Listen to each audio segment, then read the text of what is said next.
Estamos en un momento de la historia de la humanidad justamente de discusión paradigmática, ¿sí? De discusión casi elemental y antropológica de cómo debería ser el hombre en el futuro, cuál va a ser el hombre que siga y cómo debiera ser. Y si bien venimos acá y jodemos y nos reímos, decimos tecnocristianismo, es un paradigma.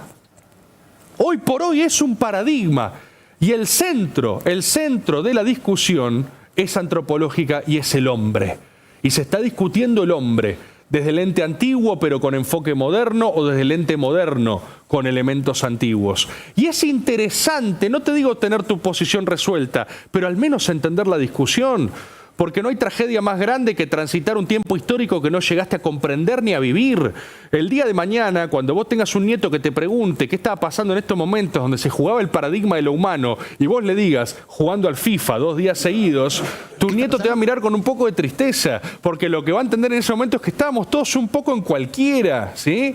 Y por eso quiero hablar un poco de algo que también hemos hablado acá. Mirá, yo traje un documento, vieron que hablé bastante de Peter Thiel, de Palantir, ¿sí? La empresa de seguridad, el proveedor de seguridad más grande de los Estados Unidos en este momento. Todos los servidores de software de Estados Unidos, toda la inteligencia artificial, todo el aparato militar estadounidense, o sea, el más potente del mundo, funciona en base a los mismos sistemas operativos, los de Peter Thiel, ¿sí? Alguien que dividió las centrales de Palantir entre Gotham y Metrópolis.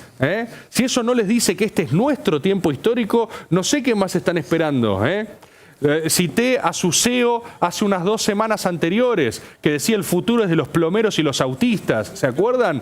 Esas son las discusiones. Estas personas, Peter Thiel en particular, se encuentra en la vanguardia de lo que se ha dado a llamar transhumanismo, ¿sí? ¿Qué es el transhumanismo? La concepción y la convicción de que a esta etapa del humano lo que le corresponde es su propia mutación, ¿sí? Que estamos en una etapa genéticamente evolutiva del hombre, que eso es así, que no se puede detener y que es deseable, esto es lo que dice Peter Thiel, y eso discute los términos.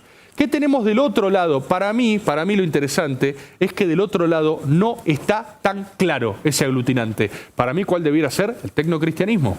¿Sí? ¿Cuál debiera ser? El Papa está en esta discusión, León está en esta discusión, le interesan estos mismos temas y hay un enfoque, si se quiere, hagamos lo más abarcativo que se pueda, humanista, una especie de conservación, ¿no? Una respuesta más tradicional, ¿no? Al abismo del presente, pero diciendo, dale, discutamos, pero el epicentro es el hombre, ¿no? ¿Qué paradigma queremos construir? ¿Un paradigma antropocéntrico o vamos a cambiar a otra cosa? ¿Un esquema delegativo con inteligencia artificial? Esta es la discusión del presente. Esta es la discusión de los grandes estadistas. Esta es la discusión del siglo que nos toca, del siglo XXI. Peter Thiel sacó hace muy poquito un documento, yo se los rebormiendo realmente este documento, porque son 22 puntos, las 22 verdades thielistas que sacó, que son muy interesantes. Lo llama la República Tecnológica. La República Tecnológica. Es discusión de gobernanza, discusión de futuro. Lo estuvimos hablando mucho con Nico Spaca, que le mando un beso. Él siempre me reporta estos movimientos en la frontera de lo humano. Y lo que dice es, fíjense los puntos, voy a decirles algunos nada más, voy a decirles algunos, pero Silicon Valley tiene una deuda moral con el país que le dio sus condiciones de posibilidad. ¿Qué significa esto? Que él tiene un enfoque tecnocrático nacionalista. O sea, lo que dice es, no somos fuerzas libres y productivas de capital libre y golondrina que va para cualquier lado. No, nosotros acá en Silicon Valley florecimos por condiciones que nos dio el Departamento de Estado norteamericano. Es decir, no es una consideración pro-estatalidad y, sin embargo, discute los términos de la estatalidad. Convoca a discutir la tiranía de las aplicaciones. Dice, ¿acaso realmente el smartphone es el pináculo de tecnología humana? O sea, es lo más elevado a lo que podemos llegar. Y él dice, no, ¿por qué el smartphone es eso nada más? ¿Sí? Hay una decadencia en la cultura civilizatoria. Las élites han dejado de proveer proveído. Condiciones de mejora material y económica para la gente, ¿sí? Es el que decía lo de los bits que dije hace un tiempo, ¿sí? Él dice, el servicio militar obligatorio debe ser obligatorio para todos. Para todos. No es una duda si la inteligencia artificial debería estar en disposición de la defensa, es una obligación. Fíjense qué interesante, ¿no?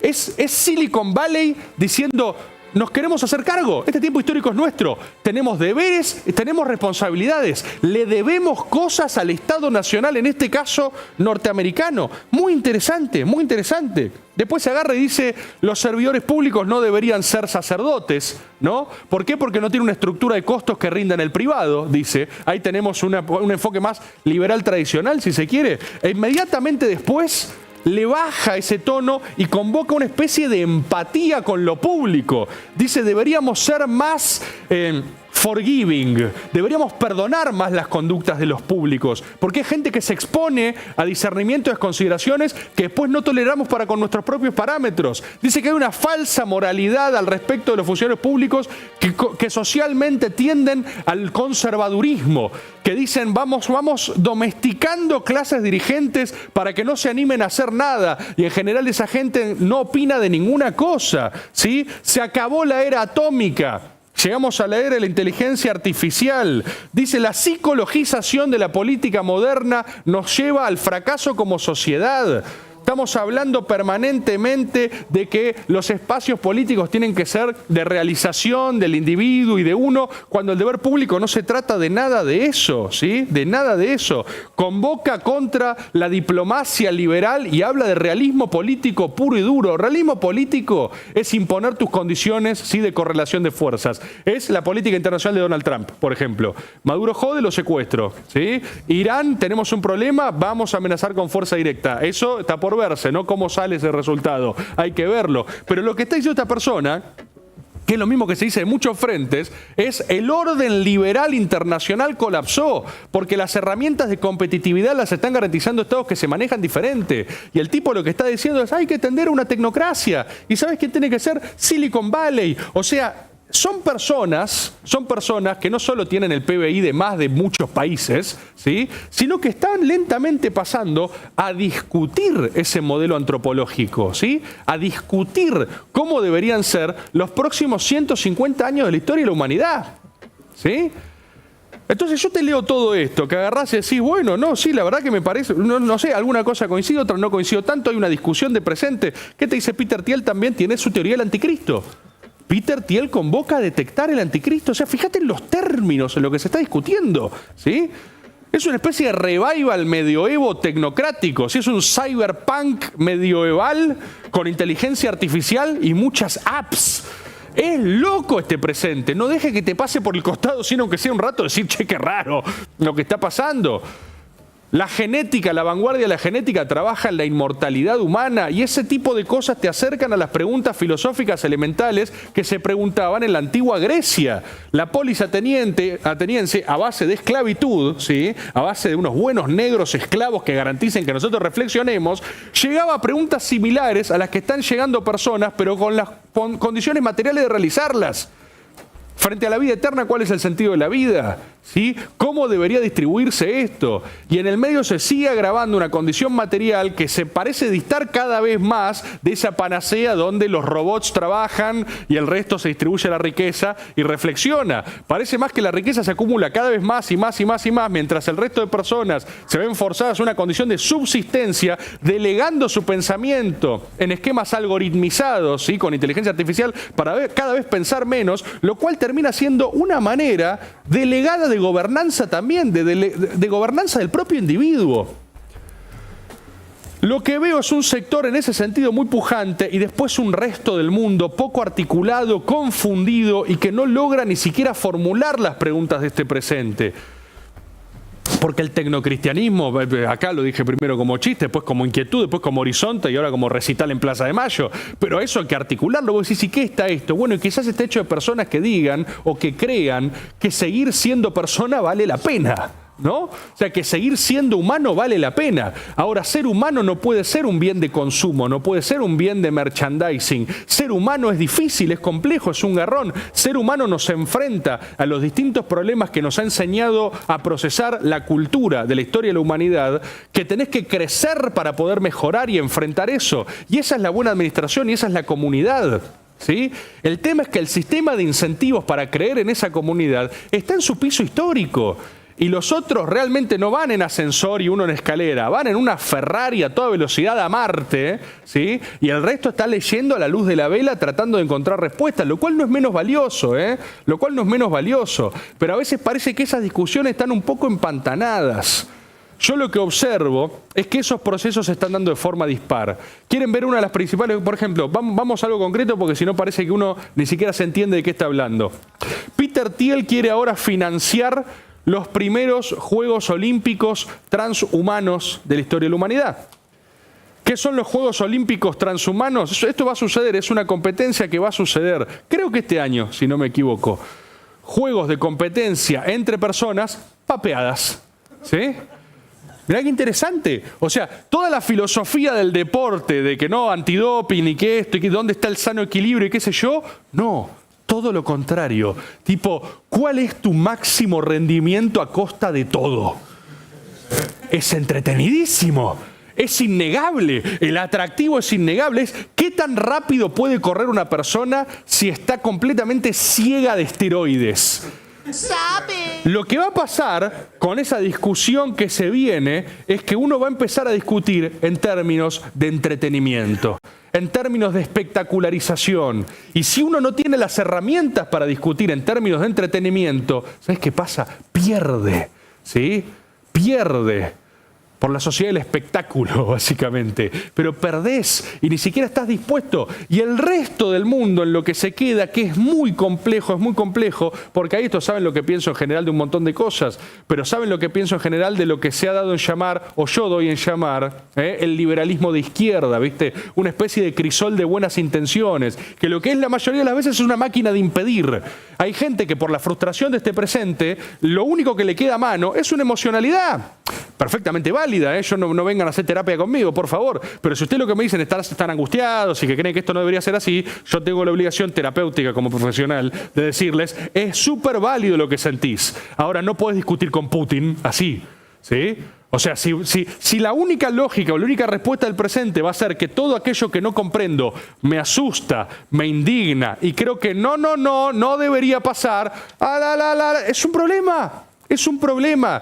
Y hay un sector social, político e internacional que ha elegido esa bandera transversal en el planeta. Y esto es lo que hace muy complejas a veces discusiones vernáculas. Porque nosotros teníamos posiciones históricas, nacionales, entre, si lo querés simplificar, un esquema más extranjerizante y uno más nacional, ¿sí? Términos históricos súper simplificados. Eso en los últimos años, producto de la globalización, se empezó a teñir de lo que se han llamado las agendas de reivindicación identitaria, muchas veces culturales en otras, después estigmatizadas, pero siempre problemáticas cuando se la piensa como vanguardia que conduce. Porque nunca una agenda sectorial puede ser norte común, por definición, ¿sí? Cuando digo esto, la gente se confunde, dice, Rebor, sos nazi, ¿sí? Yo no soy nazi. Puede que sí se... Bien. ¿Se entiende? Una cosa es el corporativismo como ver... No, mentira, entraba en esa... Pero sí puede ser que sea fascista. ¿Se entiende lo que digo? ¿Se entiende lo que estoy diciendo? Entonces eso tiene su dimensión internacional, es impresionante. Y ahí no terminás de entender quién influye a quién. Porque de repente te cruzás con un amigo y te dice, ¡ay, re woke! ¿Qué? Woke. Un wok, ¿sí? ¿Por qué antes teníamos nuestros propios progresistas vernáculos? ¿Por qué ahora hay que llamarlos woke? Pero se empiezan a influenciar uno con los otros. Es lo que también explica la gran derrota del Partido Demócrata, ¿sí? El Partido Demócrata norteamericano también supo ser otra cosa, antes que una gran agenda de indignaciones. En algún momento, si el programa político se convierte en un menú a la carta de indignaciones, parece realmente, yo lo dije ahora a veces, un salón literario. Es como gente que se cruza y dice, ¡ay, viste lo que dijo! ¡Ay! ¿Y a vos qué te indigna más? ¿Lo que dijo Milei de esto o lo que dijo de lo otro? No hay nadie discutiendo el futuro. ¿Qué es discutir futuro? Estas cosas. ¿Qué es discutir futuro? ¿Realmente qué hacemos con la ciencia y la técnica? ¿Al servicio de qué? ¿No? ¿Al servicio de qué? ¿Financiarla o no financiarla? Ahí tenés un modelo de estatalidad. Según Peter Thiel, el mejor es el norteamericano, que le dio mucha plata, mucha papa y ahora quieren tomar el gobierno, ¿sí? Acá tenemos un modelo medio ISIS, ¿sí? Quizás esos hijos de puta del CONICET siempre desconfío de ellos igual.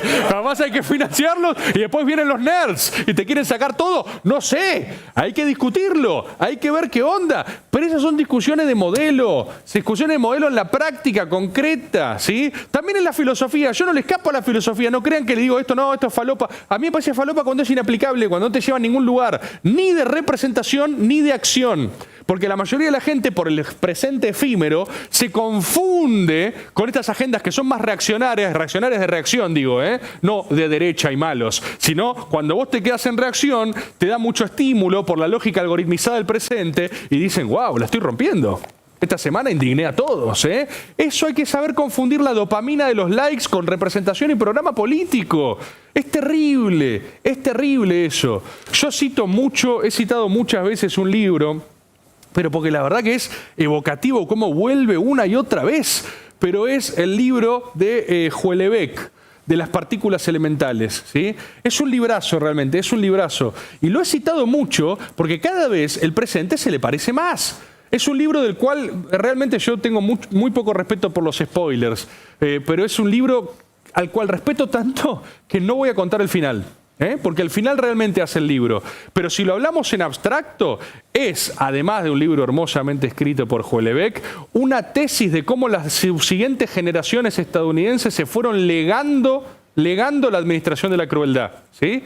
Y cómo básicamente una generación de hippies y hedonista dio a luz a una generación de potenciales sádicos, ¿sí? Básicamente por un principio de deshumanización, que en el caso de Houellebecq no se da por la tecnificación, sino que se da por esa especie de gran expansión de libertad y gran amoralidad que puede ser irrestricta y liberadora en un momento, pero justamente como la gran mayoría de cosas, si no tiene equilibrio, tenés un problema, y en ese desborde después tenés una especie de pulsión de muerte generacional que lo único que trata es de lastimarse para ver si llega a sentir algo, como diría el tema Hurt de Johnny Cash, ¿sí? Es como agarrar y decir a ver si siento algo, y además por firulete termina con ese final extraordinario donde básicamente lo que pone en el centro de la cuestión es hoy por hoy lo que está en el centro de la discusión planetaria, que qué es lo que nos hace humanos y si vale la pena defenderlo. O no. O la gente dice, dame el Neuralink, chipeame la cabeza, quiero ver unos hologramitas adelante de mis ojos y atravesar este plano de la existencia lo más distraído que pueda. Y por eso la discusión en última instancia realmente es teológica.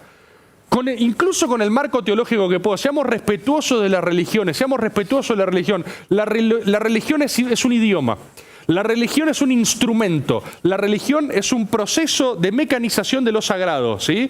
La religión a lo sagrado le queda chica, ¿sí? Lo sagrado es todo esto y la religión es apenas un intento de traducción, es un intento de agarrar y decir qué de lo esencial de mi vida vale la pena ser transmitido para otros y qué quiero compartir en comunión, qué de esto me hace ser quien soy. Y ahí, en el mayor de los pluralismos les digo, creo que eso es una esencia que comparten todas, creo que eso es una esencia, es una búsqueda, pero ante todo es una pregunta, es un respeto por preguntarse por qué existo. A mí me parece que del otro lado no está tan claro ese por qué existo, sino que es más, existo así que vamos. Pero la discusión es esa.